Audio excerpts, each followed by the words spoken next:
Précédemment, dans Breaking All News. Christophe Colomb a quitté l'Espagne il y a 2 mois et demi. Avec ses 3 navires, il espère ouvrir une nouvelle voie commerciale vers l'Inde. La route est longue et son équipage est proche de la mutinerie. Mais hier soir, terre en vue, victoire de Christophe Colomb. Breaking All News. Premier sur l'histoire, dernier sur l'info.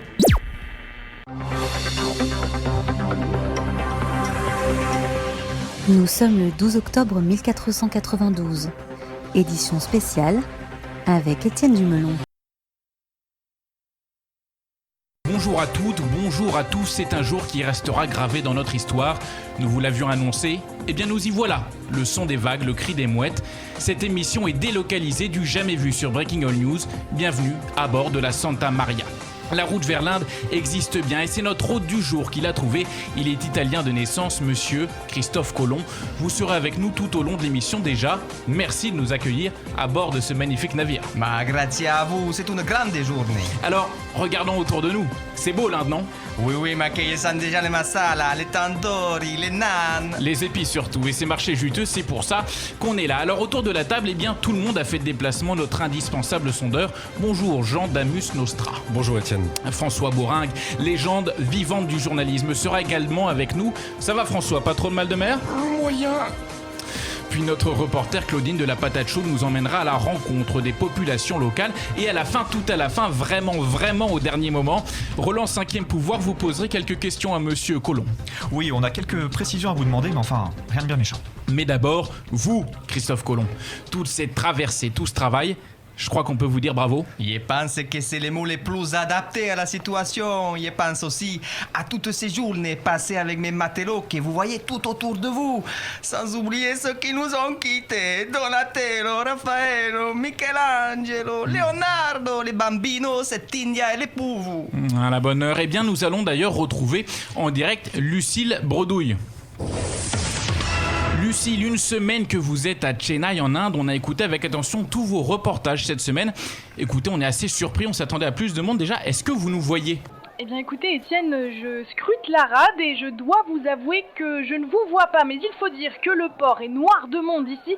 L'annonce de votre arrivée a fait grand bruit, des milliers d'autochtones sont venus des contrées les plus reculées de l'Inde pour rencontrer l'équipage de monsieur Colomb. Une délégation officielle de l'état du Tamil Nadu a même fait le déplacement pour l'occasion. Ici les quais sont parés de 1001 couleurs, les accords de commerce sont prêts à signer, l'encens brûle depuis des jours et malgré la chaleur harassante, c'est une véritable liesse qui anime le pays. Alors ce qu'on entend, c'est une bonne nouvelle, monsieur Colomb. Ma c'est une excellente nouvelle. Je suis impaciente. Bon, par contre, Lucille, on ne vous voit pas non plus, on vous fait signe là. Je lève le bras, on lève tous un peu le bras sur le bateau, vous nous voyez ou pas ? Eh bien non vraiment navré Étienne, mais je ne vous vois pas et du coup là j'ai comme un... Je crois qu'on ne vous reçoit plus, très bien, petit problème technique, rien de grave. Merci en tout cas pour votre intervention. François Bouringue, je me tourne vers vous, membre du syndicat national des journalistes. Vous êtes invirable. Et donc toujours là, vous avez souhaité portraitiser monsieur Colomb. François, vous êtes avec nous ? Excusez-moi Étienne, est-ce que je peux poser une récup ? Allez, une nouvelle récup pour François Bouringue. Je me tourne du coup tout de suite vers Jean Damus Nostra, directeur des recherches auprès de l'Institut de sondage PIFOP et auteur du livre « Comment j'ai ubérisé les marabouts et les devins » aux éditions Cartomancie. Alors, on le sait, Jean, vous, les sondeurs, condamnez petit à petit les journalistes à faire du simple commentaire, eh bien, on continue à vous inviter, et c'est bien. Première question en France, toujours aussi peu d'optimisme concernant cette grande expédition, malgré la découverte d'hier ? Alors oui, tout à fait Étienne, ça s'est amélioré, mais il y a un chiffre qui est très parlant. Selon notre dernière estimation, 77% des Français estiment encore aujourd'hui que Christophe Colomb n'aurait pas dû s'aventurer sur sa caravelle, et que cette expédition, elle se soldera par un échec humiliant pour lui et la couronne d'Espagne. Si j'additionne plus des 3/4, donc... Giuseppe, les cordages là. Ou 7 fois... Oui, monsieur Colomb, merci. Pardon. Plus des 3/4 donc, ou 7 fois 11%, soit l'intégralité des personnes interrogées, moins 22%, c'est clairement une majorité. Oui, et si on se plonge dans le détail de notre étude, il faut souligner que sur ces 77%, un tiers d'entre eux ont répondu que Christophe Colomb aurait mieux fait de rejoindre l'Inde à dos de cheval et en passant par la Russie. Toujours parmi le même échantillon, la moitié juge encore qu'il ne reviendra jamais et que son corps est voué à finir au fond de l'océan Atlantique. Et vous avez interrogé combien de personnes pour ce sondage exclusif ? 83. On a mis les petits plats dans les grands, oui. C'est du coup très pertinent. Une étude donc bien fouillée, bien réalisée par l'Institut PIFOP, une fois encore, c'est à souligner. Et ma dernière question, c'est est-ce que les Français pensent que la royauté devrait tout de même s'intéresser, voire financer, ce même type d'expédition au large de l'Atlantique ? Alors là, c'est encore plus tranché. En tout, 92% du panel interrogé par nos experts terrain PIFOP répondent qu'ils ne veulent pas qu'on claque leur pognon à tort et à travers.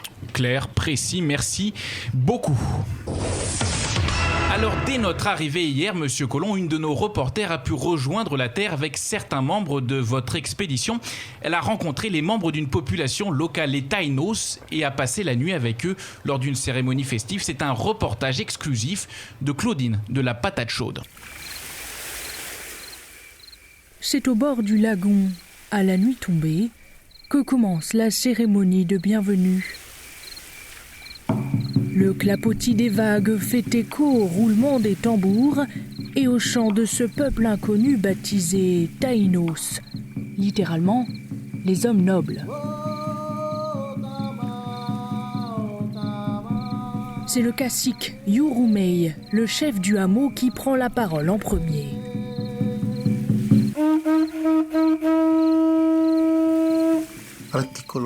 Nous sommes des chasseurs-cueilleurs pacifiques et on s'engage à commercer équitablement avec vous parce qu'on vous fait confiance. Alors bienvenue aux bons hommes blancs venus des flots.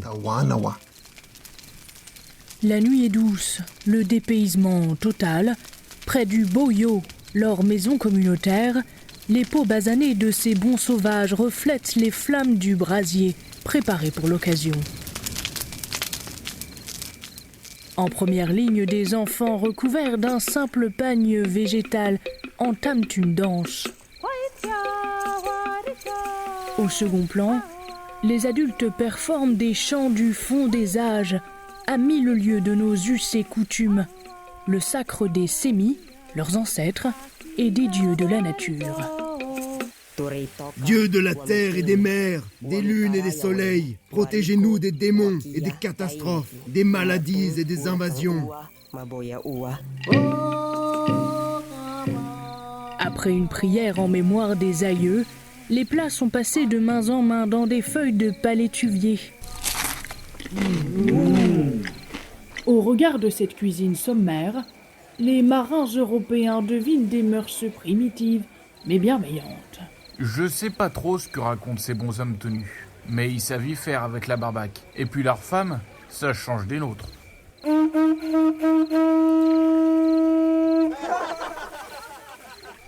La nuit se termine par un échange.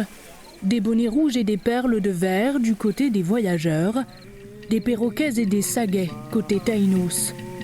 Gage de respect, ces amabilités scellent le début d'un accord commercial entre ces deux peuples que tout oppose. Alors Claudine de la Patate Chaude, vous êtes avec nous en plateau. Déjà bravo pour ce merveilleux reportage sur ce que sont ces hommes au final. Vous nous avez ramené un petit objet de cette tribu. Alors avant toute chose, c'est vrai que c'est pour des moments comme ça qu'on fait ce métier. Alors ensuite, pour revenir à l'objet, effectivement, c'est un artefact en terre cuite qui peut servir de vase. De vase peut-être, ça ressemble quand même énormément à une verge. Alors, écoutez, oui, on va pas y aller par quatre chemins. Et effectivement, c'est une verge en terre cuite. Mais ce qu'il faut savoir, c'est que dans ces coins du monde, tous les artefacts à caractère sexuel ont en fait une connotation de fertilité, de nourriture de la terre. Formidable. Et donc de subsistance pour les tribus. Hein. Formidable, extraordinaire même. Joli. Monsieur Colomb, d'ailleurs, quel retour vous avez eu de vos hommes messieurs, ils étaient tous enchantés, des étoiles plein les yeux. Et tout ça, c'est grâce à notre plus grand sponsor. Il parle de Grande Regina Isabella de Castilla. Alors maintenant, c'est au tour, Monsieur Colomb, d'accueillir en studio Roland, 5e pouvoir. Alors, Roland, on a clairement attendu la fin de cette interview exclusive pour poser les questions, on va le dire, les questions qui fâchent. Cela fait en réalité plusieurs semaines, Monsieur Colomb, qu'on enquête sur vous, sur votre expédition. Roland, je m'éclipse. À vous l'antenne. Bonjour Monsieur Colomb. Bonjour. Alors ma question est simple, est-ce que l'on est bien en Inde selon vous ? Mais vous me prenez pour qui ? Je suis connu dans le monde, je ne suis pas une débutante. Il est bien compté depuis l'Espagne, et c'est tout bon. Mais vous vous basez sur quoi finalement ?